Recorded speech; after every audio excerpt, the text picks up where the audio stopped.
peux débarrasser, madame? Oui, s'il vous plaît, Céleste. Je suis si heureux de te retrouver, ma chérie. Je tiens à une grande harmonie entre nous. Huguette m'a dit que tu t'étais trouvé mal. C'est rien, sans doute la chaleur. Il faut que tu te reposes, que tu prennes soin de toi. Je t'ai fait peur.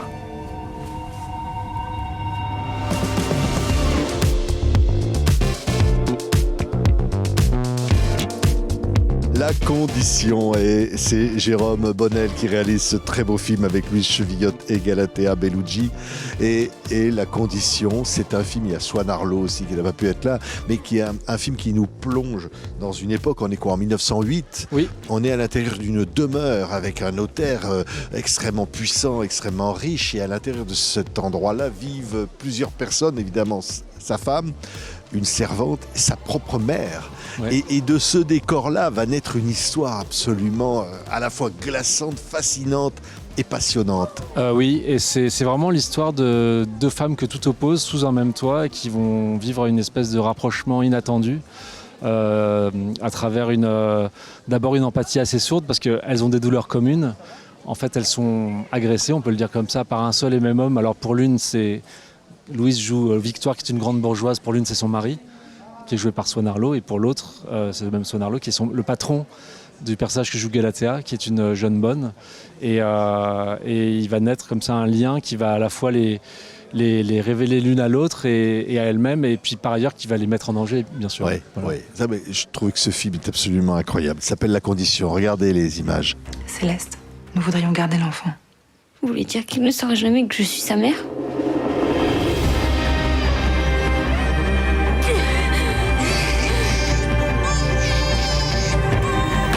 Désormais, cette porte restera sans clé de jour comme de nuit. Méfie-toi, Victoire.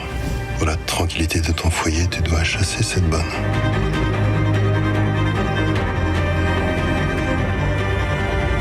Dis-moi où il est! On a vu là sur ces images l'ambiance qui est là. Alors peut-être se tourner tout de suite vers Louise. C'est vrai que cette femme-là, c'est l'épouse. La mère voudrait qu'elle ait un enfant de cet homme.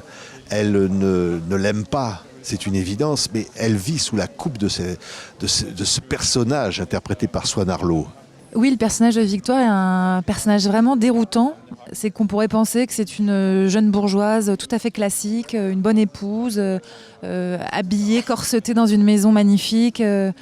Voilà, qu'elle aurait tout pour être heureuse, et on voit bien qu'elle n'arrive pas à remplir sa fonction pleinement.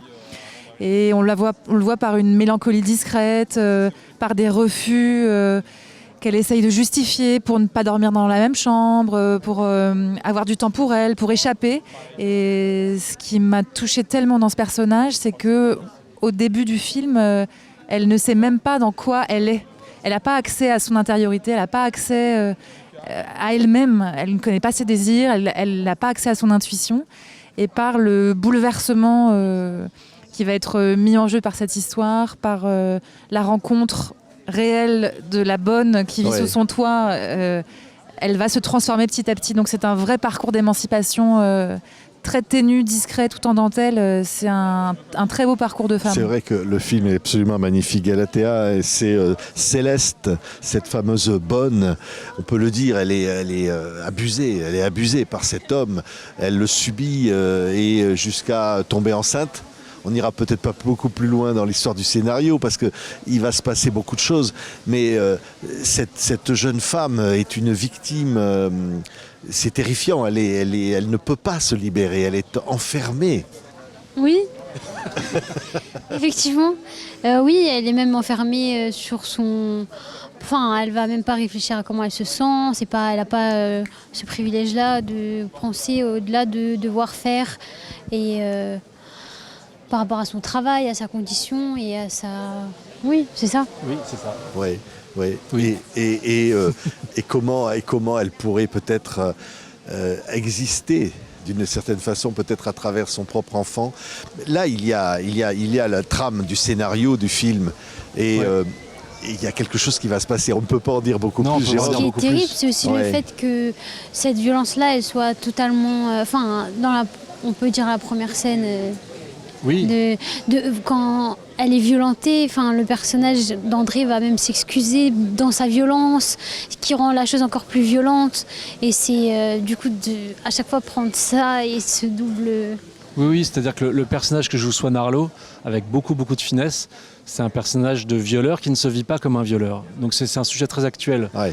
Moi, c'est la profonde ambition du film, c'est que ce soit vraiment le passé qui nous tende un miroir aujourd'hui. Et que c'est un personnage qui viole sa bonne, qui par ailleurs viole sa femme, on peut le dire comme ça, parce qu'on peut parler de viol conjugal, et qui passe son temps à s'excuser, à se raconter une autre histoire, à se donner bonne conscience, à arrondir les angles. Et c'est d'autant plus violent parce que je tenais à cette vision, que la vision de la violence ne soit pas confortable, que ce ne soit pas juste une espèce de monstre fait d'une seule pièce, qu'on soit très à l'aise de détester, que ce soit un peu de nous, que ce soit tragique au sens shakespearien, de mettre en lumière les ténèbres de l'âme, quoi, de le complexifier, de l'humaniser beaucoup pour que ce soit d'autant plus violent. Parce qu'un violeur n'est pas un diable qui attend sa victime au coin d'une ruelle. Un violeur, parfois, il est sympa, il est avenant, il est drôle, il aime ses enfants, il embrasse ses parents, il fait des blagues, il s'excuse, il pleure, il fait culpabiliser ses victimes. Et pour moi, ça, c'est très, très actuel. Enfin, je veux dire que ça... C'est une chose d'ailleurs qu'à travers ce film, c'est pas qu'un point de vue sur le monde, c'est aussi un point de vue sur le cinéma, sur le monde du travail, sur le monde en général. Enfin Oui, c'est vrai. Pardon, c'est vrai. je prends plein de chemins. Mais ce que je veux dire, c'est que moi j'en ai assez des discours qu'on entend encore de plus en plus, beaucoup, trop, où on fait encore culpabiliser les victimes et on donne bonne conscience aux agresseurs. Voilà. Et qu'il y a encore des discours comme ça aujourd'hui. Et que d'une certaine manière, le film... oui, dénonce ça, quoi, voilà. Oui, et c'est au-delà de tout ça, il y a Emmanuelle DeVos, on peut dire, qui joue la mère, qui est absolument incroyable, parce que là, là aussi on ne veut pas trop en décrire, mais elle doit s'exprimer avec de l'écrit, parce que voilà, il y a des secrets enfouis de la naissance de ce type. Et une image, c'est somptueux. Je veux dire, les décors, les costumes, vous êtes dans un grand film de cinéma, c'est un bonheur, et puis les dialogues. Les choses se jouent comme c'est de la dentelle. Hein. C'est magnifique d'être un personnage aussi fort que celui-là.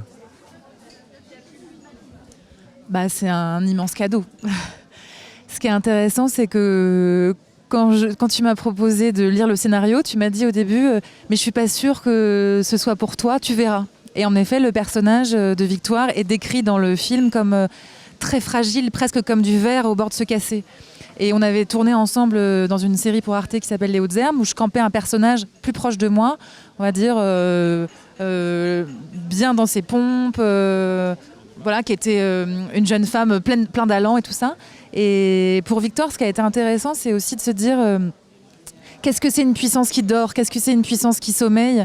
Et je trouve que c'est la grande force du film. On pourrait penser que ce sont deux jeunes femmes abusées, violentées, broyées.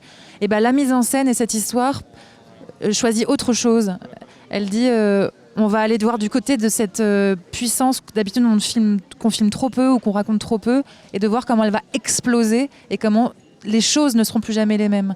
Et je trouve que le fait que ce soit un film d'époque, c'est aussi une manière de réécrire l'histoire, de se dire peut-être que nous on est les héritières, surtout les femmes, mais bon, les hommes sont concernés également, de tragédies.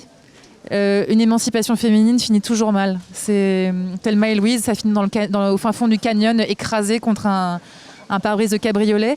Eh bien non, on a le droit aussi de réécrire les histoires et de se dire que les filles s'en sortent. Ah oui, ça c'est vraiment, il ne faut pas dire, mais là ce film nous réserve des émotions, on a, comme on dit, les poils qui se dressent à certains moments et l'émotion qui vient au bord des larmes. C'est vrai, Galatea, Céleste...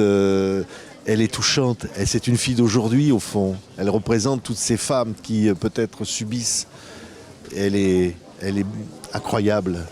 Oui, et elle est très forte. Et je pense qu'elle ne vit pas du tout sa vie comme étant une victime. Hein. Elle subit tout ça, mais sans pouvoir même le conscientiser. Et c'est ça qui est encore plus violent. Ouais, Jérôme.